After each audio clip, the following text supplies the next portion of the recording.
Hey, it's Mazzy, and welcome back to the channel. Bruce Springsteen, The Lost Albums, Unboxed. This is it. This is the vinyl box set. I don't do unboxing videos, so you're not going to see me rip open packages and saying, support corners and things. It does come with a custom box, and you can look elsewhere to see that. I want to talk about the artwork in this, the design of the box, and of course the music. But I'm just going to give you broad brushstrokes of each album. I'm not going to get into the details, the nitty-gritty of each song and where they came from, because I think that's for someone else. I like to enjoy this music as if I knew nothing, and a lot of times I don't. I'm not one of those bootleg collectors and Springsteen fanatics, like Dylan fanatics, who have followed every little thing, knows what's out there, knows historically when something was shelved. I am not like that. I am enjoying this music just all on its own, hearing it for the first time in album form. Now, I'm recording this after listening to it straight through twice digitally. At that time, I knew the names of the songs, but I didn't know which albums they were. You get a feel, because there are 7 distinct albums here, 5 of which are pretty much somewhat complete albums, and I'll get into that as I go through each album. The first one is more of a demo set that came to fruition after Nebraska, leading up to Back in the USA, Born in the USA, excuse me. And then the last 7th album are just a potpourri, an overview, a comp, if you will, of unreleased material over the years. So that's not thematic, but the other ones are very thematic, of the 5 albums, the proper albums. And these are albums that could have come out, and Bruce, for one reason or another, too close to something released before or something he was working on at the time, he put these aside. And that's why, can you imagine if you woke up after 35 years and all of a sudden you got 7 albums of one of your favorite artists that you'd never heard before that were in the vaults? And that's exactly what this is. So obviously the design is like a tape box, but it's really a beautiful set. And then you have something in there. I thought, is that a packing slip? What is this? Kind of disheveled, stuck in there.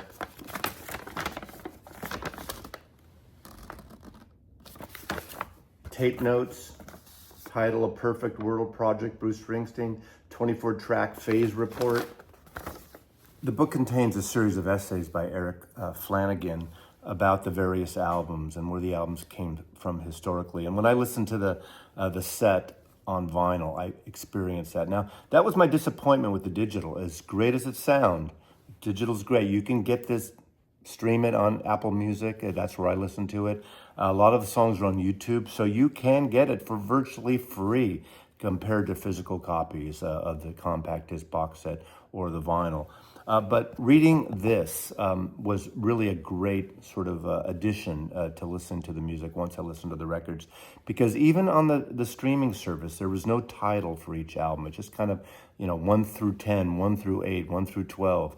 No title. So unless you had a feel and already knew it, you don't know which album is which. And that's the unfortunate part. I don't know if that's on all streaming services that way, but that's why the physicalness of this, obviously, in my case, the vinyl. Now, I'm going to go through an overview of each album, but in broad strokes. I'm not going to get into details. If you want details, I urge you to subscribe to a friend of mine's channel, Todd at Lost Mixtape. He's doing every few days another album. He's going to do a separate personal take and detailed take on each album. So there's a link at the end of this video to Todd's channel. The records come with this little slip holding them together, and they're all gatefolds. So out of the 7 albums, I think 2 of them bookmark this entire collection. The opening one is just a series of demos recorded in 1983, the LA Garage Sessions. These were recorded up in his studio above the garage in his home in Los Angeles after Nebraska, leading up to Born in the USA. All these records are beautifully designed with gatefolds. They all have a different feel. Now, again, I say bookmark because this and the final one are the ones that don't have a complete album feel. I mean, there's a song on here, obviously My Hometown, that he finishes up. This is kind of a rough version of it. It's kind of fun to hear it leading up to it. but that would be on Born in the USA the following year. That would really broke Springsteen to the masses beyond the wonderful following he had prior to that. Again, wonderful gatefolds. Each record has its own custom insert with lyrics. They do have the appropriate additional musicians, if there are any, depending on the record. Again, this one is really nice, but this is the most demo sounding record. Now, all these records, people talk about design and expense and attention to detail. Each one has design and photograph inside the sleeves, which you really can't see. So in terms of the way they're printed, that's something that really adds to it. I mean, aesthetically, obviously, there are people that talk about the price when you get to these things. Now, I bought my copy. I got it through Amazon. I ended up getting it for $297, and I had some credit on top of that, so even less than that.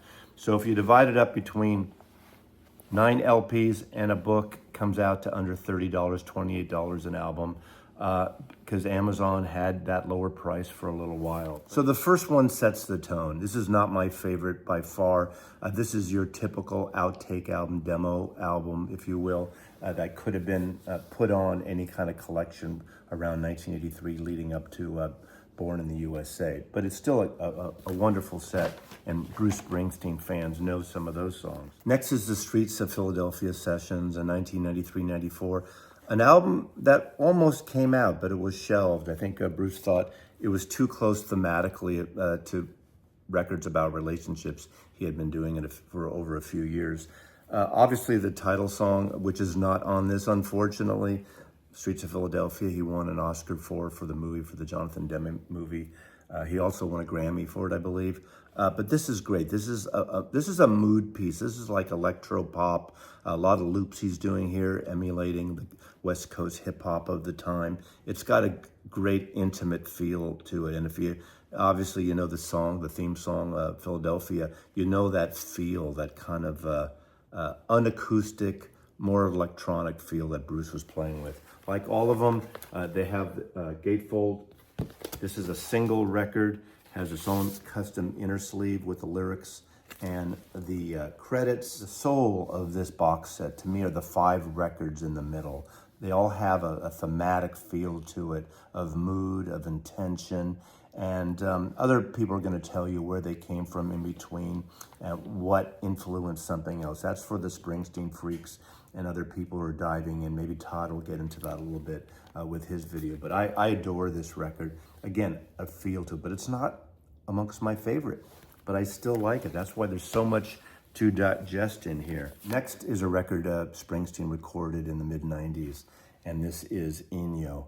Inyo is a county in Los Angeles, California, and it goes back to the early 1900s of the water wars, where farmers were battling with the metropolitan city of LA, which was growing and trying to get water from there. Think later with the movie Chinatown. This is my favorite record in the set. This is sort of the centerpiece. And there are 3 records that cross over with this very acoustic feel, a very Americana feel, and this is one of them.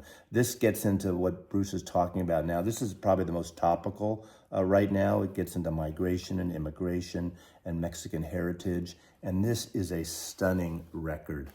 I adore this record. Now, when I listened to this streaming, in fact, 3 of these records, I had this this flashback to the soundtracks of Ry Cooder. Apparently there's a drinking game and Maslov says Ry Cooder, people take a shot. So load up your shot glasses if you're in that camp here.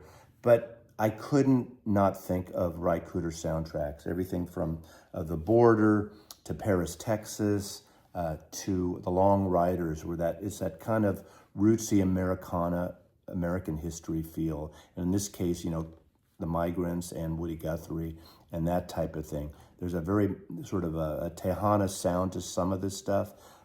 But what I was influenced by that song, The Border, that Ry Cooder writes with John Hyatt and Jim Dickinson of the soundtrack of the Jack Nicholson film.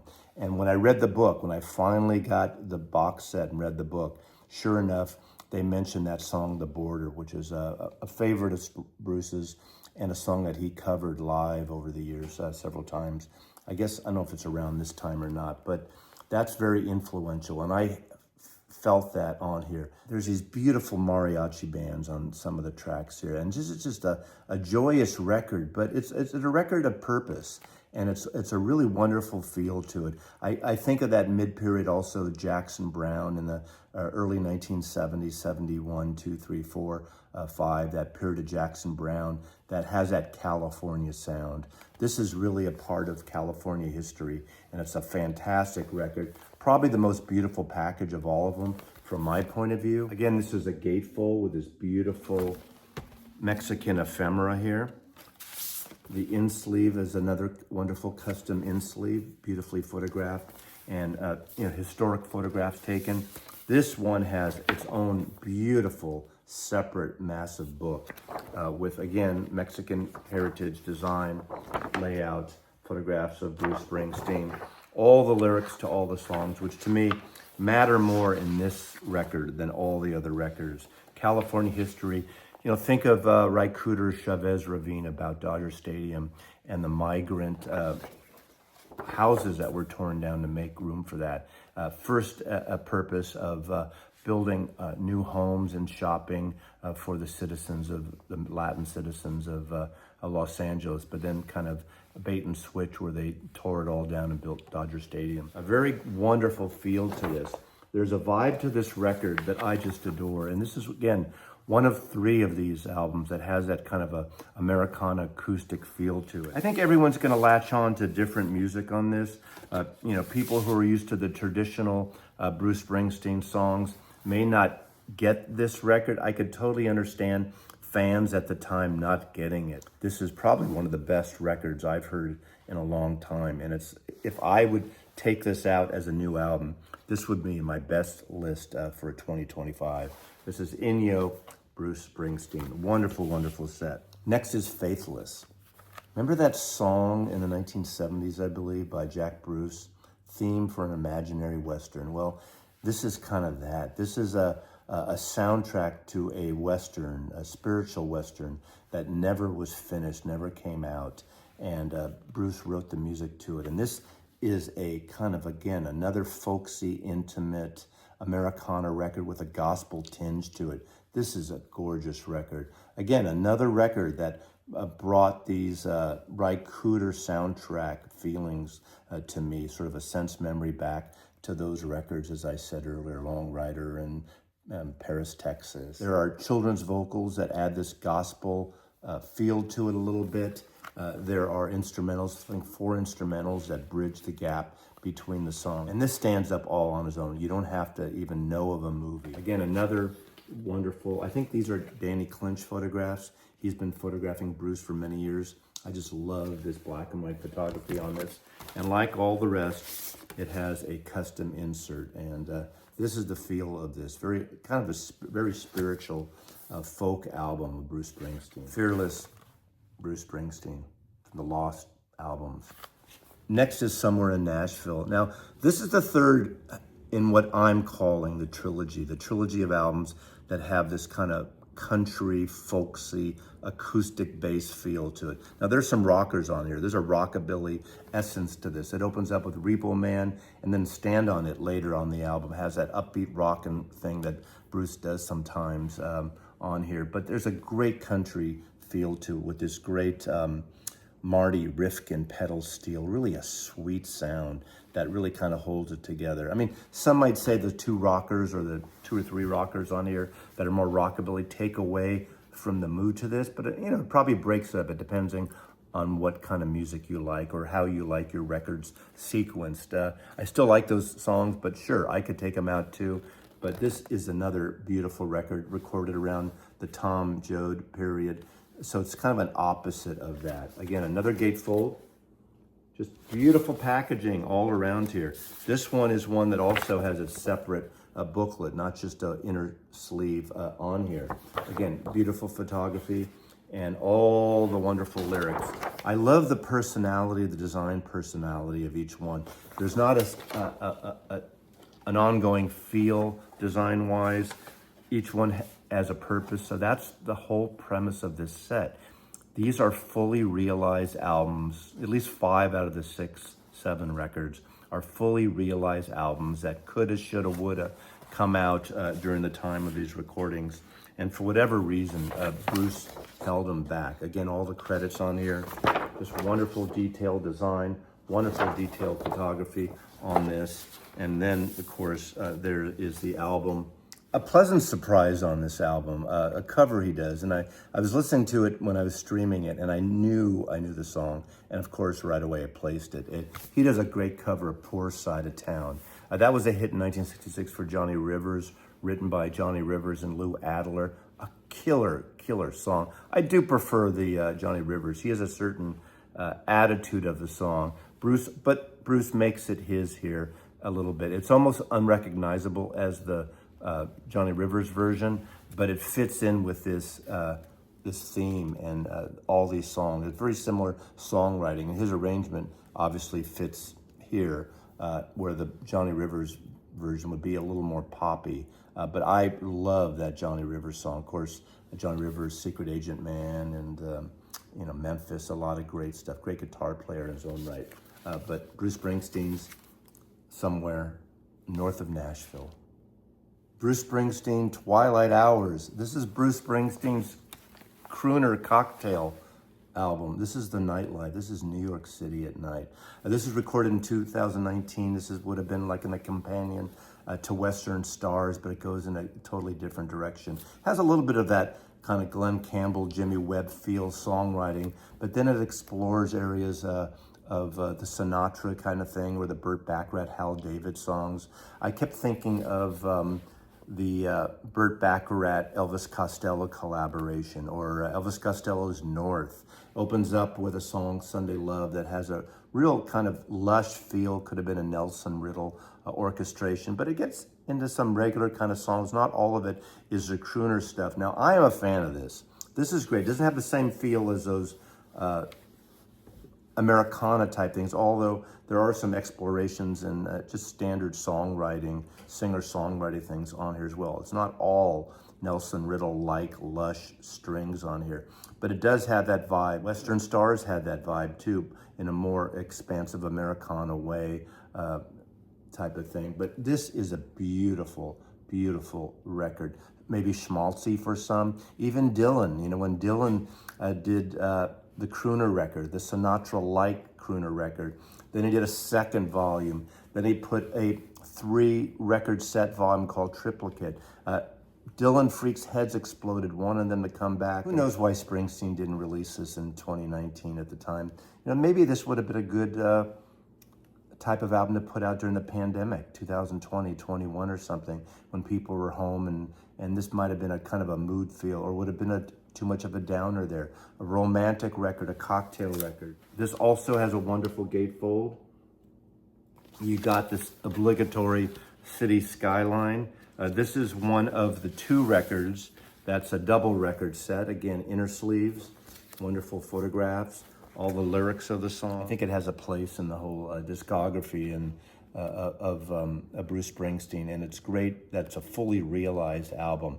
Now, all these vocals on all these records are from the time of the recordings. Some of the musicians, some of the musical additions were added later on. I don't have the specific details on that. I don't really think it matters. I just like the feel. The final album in the collection, Perfect World, is The Orphan in this. This is album number 7, and obviously this wasn't designed as an album. These are songs from different periods in Bruce's career, leftovers, if you will, and orphan songs.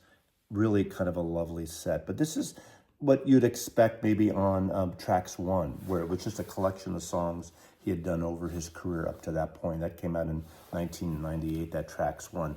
Tracks 2 is a completely different beast than Tracks 1. This is probably more like that album. The rest of these are intact, fully realized records that have been, finished off musically in some cases. I'm sure Todd, when he gets to this, will talk about the songs and where they came from, that whole history. I like this, but this is more of just a good kind of overview. I wouldn't call it a hits record because it's definitely not that, but it plays more like that, where there's different moods and different styles of music together. Another gatefold. This is a single record here. This has, again, a wonderful inner sleeve. Again, wonderful photography. I think a lot of this photography, as I said earlier, might be Danny Clinch. I'm not quite sure. And Pam Springsteen, Bruce's sister, obviously has done a lot of this stuff on this because she is a photographer in her own right. This has like a little mini poster in it, Perfect World, which has all the lyrics on the other side. This collection is well packed, well stocked, a lot of ephemera in it, inserts in the book, beautiful photographs, beautiful annotations. Each record really works on its own. Obviously, some better than others. Are there any clunkers in the set? Yeah, sure, there's a song here and there that maybe I would have left off, but where do you put it? Do you leave it off completely? That's up to Bruce and John Landau and his team who work on these things. This is an incredible set, one of the best box sets of 2025. And again, an unusual box set because it contains at least 5 fully realized Bruce Springsteen albums that haven't come out over the last 35 or so years, 40 years. This is a magnificent set. Now, in terms of the pressings, I've played all the records through. They're flat, they're quiet, I have no issues. Well pressed. I don't know about the mastering history and the pressing plants and all that stuff, but because it's about the music. You can stream this for free. You can listen to a lot of it on YouTube. Check it out. It's a great set. You're going to latch on to different albums for different reasons. We all have our different tastes, but I like that kind of Americana acoustic feel, and those are amongst my favorite. But I do love the Philadelphia Loop sessions, and I do love the Crooner album, the Night Cocktail album, I guess you'd call it. So Bruce Springsteen, Tracks 2, The Lost Albums, Unboxed. Mazzy loves you.